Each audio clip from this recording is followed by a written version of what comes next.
Members of the financial sector, good afternoon. Let me first, on my own behalf and on behalf of my government, appreciate that we are having a conversation today about hustlers. This is very important to me. And I remember when I was informed about this meeting and about what Safaricom and your partners were intended to do. I was actually planning to have a meeting with you. So I think somebody must have leaked to you that, that I was looking for you, because I have been sent by your customers. The people who cannot make it to your offices, the people who cannot make it to the negotiating table, have sent me to you, because they want the relationship between you and them to be mutual, and they want a win-win outcome out of the relationship that you have with them. Because they can't find their way to your good offices, they have given me instructions to come and speak to you about their issues. And I am happy that you already are walking in the correct trajectory. The announcements you have made here are very positive, in the right direction. I am very confident that walking this journey in the direction you have started, we will get to the correct destination. You are aware that in the last several months in the campaign, Fuliza was a very popular word in our campaign. And I'm happy that you are listening.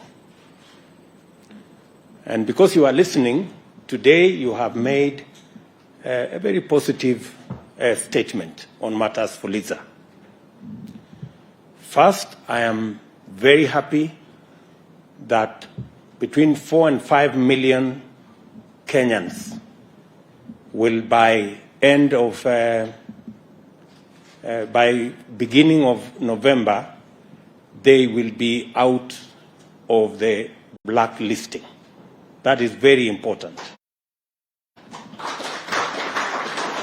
Very important because these 4 million Kenyans have been excluded from any formal borrowing because of blacklisting, and they have been left at the mercy of Shylocks and predatory lenders that exploit them.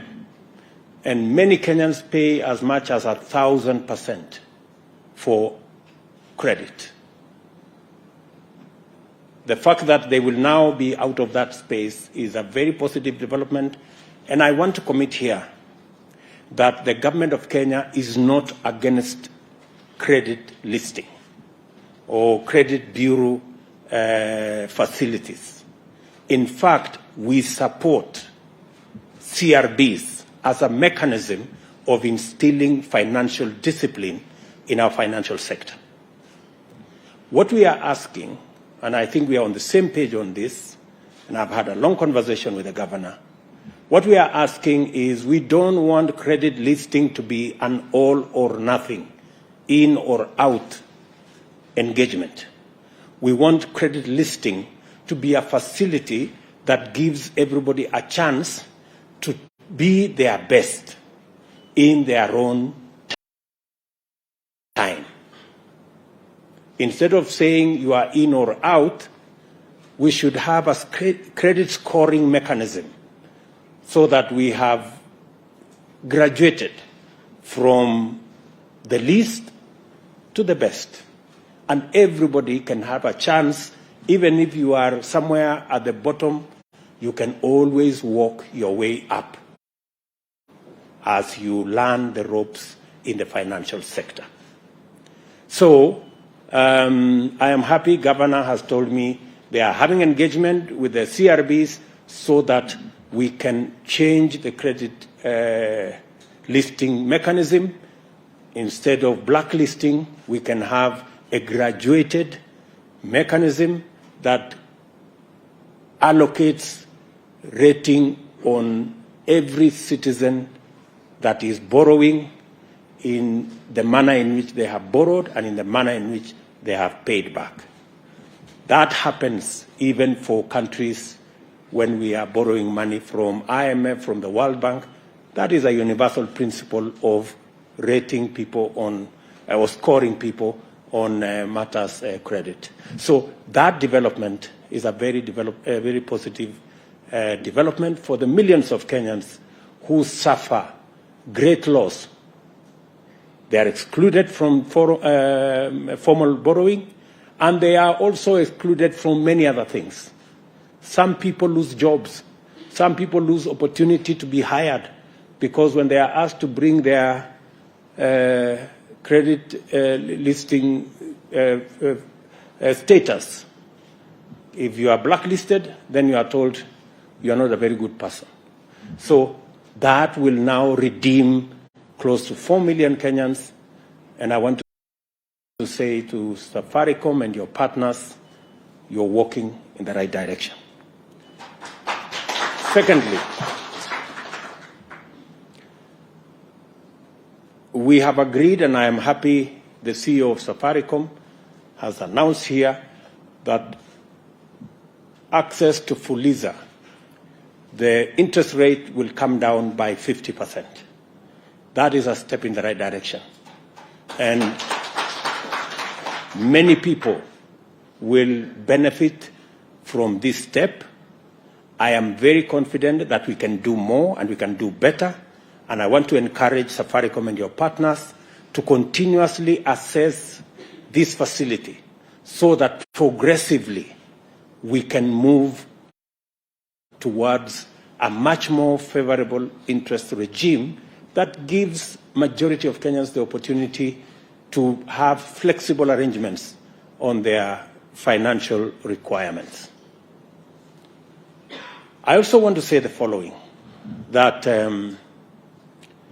Fuliza is addressing a certain category of borrowers on short term. As you have indicated yourselves, there is more traction towards 14 days, 11, 14 days.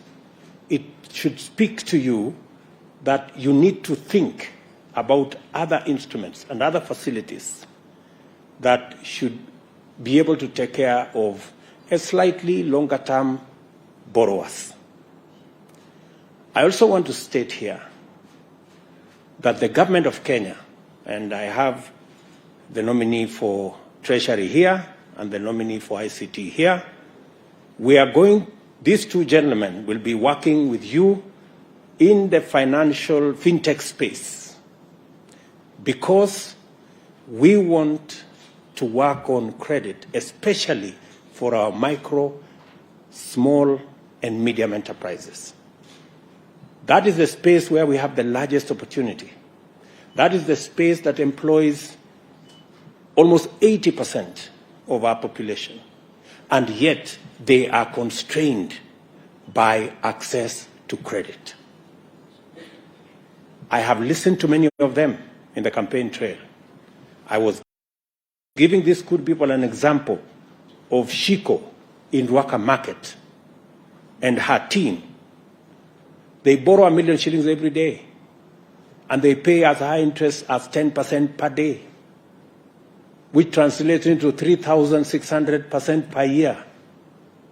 Shiko and her team, they don't want free money.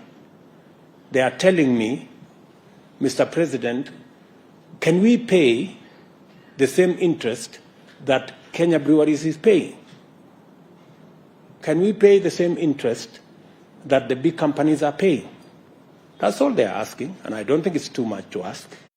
So, progressively, And the assignment I'm going to be giving to these two gentlemen is to work with you in the private sector to develop a product where Shiko, a mama mboga in Ruaka, and a boda person can also have access to credit at single-digit rate. And I am willing to work with you in a public-private arrangement so that we can mitigate some of the risks that come with lending to that category of Kenyans. I am very confident. I am very confident that if we give Shiko and her team, and many of them in Kenya, the opportunity to borrow at single-digit interest rate, they can double, if not triple, their business. And it is good for everybody. It is good for the fintech companies. It is good for the banks. It is good for the taxpayer. It's good for the taxman. And it's also good for me. So I think we can have a win-win. I think it's good. We are going to have a win-win arrangement. So in the short term, the assignment Eliud Owalo and my good friend Professor Njuguna will have is to structure with yourselves the Hustler Fund. We are ready to commit public resources to underwrite some of the risks so that chamas, cooperatives, SACCOs can access credit at single-digit interest rate. This is the future we are looking at. And from where I sit, we can make it a reality in a very short time. Secondly, in this space, we should also, and I have heard from NCPA, we should also find the model that encourages savings. Borrowing functions best when we have savings, because you cannot borrow what you don't have. And we have continuously borrowed the savings of others, and that is why we are becoming slaves to our lenders. It is time every Kenyan, and we are working with other sectors, including NSSF and other financial instruments, to make sure that we take our savings from the current maybe 9, maybe 10% of GDP to 20, 25% of GDP. That way, we can have not just a secure present, but we can also have secure or ensure our future. I am looking forward to working with all the actors in this space to ensure that we build our savings culture and our borrowing must not only be responsible, but it must also be affordable. I like the words the governor said here about affordability. That way, we can spur the activities of many of our micro, small enterprises who are struggling today, not because their enterprises cannot do well, but they are limited by access to credit and access to financing for what they want to do. We will also be working on ensuring that our stock exchange also works better. It can also be another source of making sure that we can raise resources that can help build our enterprises. That is why I have created the Ministry for Trade, Investment and Industry, so that we can look much more closely to our financial markets, work much more closely with our state-owned enterprises, look critically at some of them, and assess the ones we can bring the Kenyan public to be owners of some of these state-owned enterprises, so that we can share in the profits, and we can also release some resources for us to be able to deliver on some of our infrastructure requirements instead of borrowing either from the market locally or borrowing from the external market. We will be working together in this space, and I know I've disturbed Governor a lot with many telephone calls, but I appreciate that he's been forthright and a gentleman. And sometimes when you see too many of my calls, it's because your customers are on my case. So just take it positively. It's nothing personal. It is because somebody must do the bidding for those who cannot access the offices that they need to. So this afternoon, ladies and gentlemen, I am very happy to be part of this occasion. I look forward, Ndegwa and your team, I look forward to, we've done, as the Governor said, we've made the first step. I hope we'll be making the other steps so that we've come down 50%, maybe we can do another 50%. You know, in those many steps Governor was talking about. So that, you know, there is no harm. We've already set a record for ourselves. M-Pesa in itself is a Kenyan innovation that has really taken the world by storm. Why don't we try another feat that is not only giving us financial inclusion, it is giving us affordable credit. You know, we can begin to walk that journey. And I think you yourselves have seen the value of scale. M-Pesa was 600,000 people. Now it is 20 million, 31 million, you see? So, and you're making more money with charging less than you were charging more with few people. So I think this is I'm not teaching you what to do. You know better than me. So I will encourage you to walk that journey.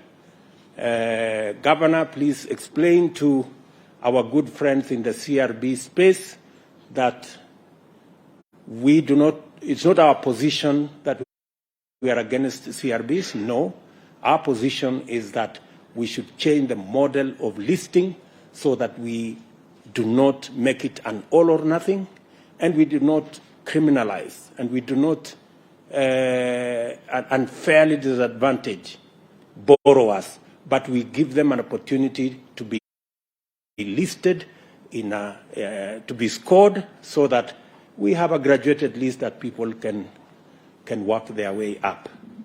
So let me say I am happy to be part of this very important step in our country, and I look forward to working with you, making credit for millions of citizens accessible. My two friends here will have a clearer brief on what we need to achieve as an administration, and we are going to work with you to make sure that we go that journey together. I'm also happy, Governor, that you are bringing into the regulation space our online betting companies, because we also want them to pay taxes. At the moment, they are operating in a space that is opaque.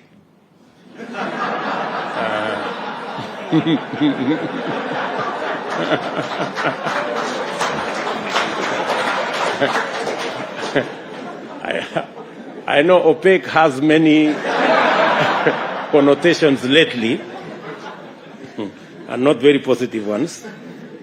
But that space needs much more clarity, and I am happy that the Central Bank of Kenya is taking steps to bring the actors in the online betting space to regulation so that we can make them much more accountable, and they can also support us build this country by everybody paying their piece and paying their taxes so that we can develop the country together.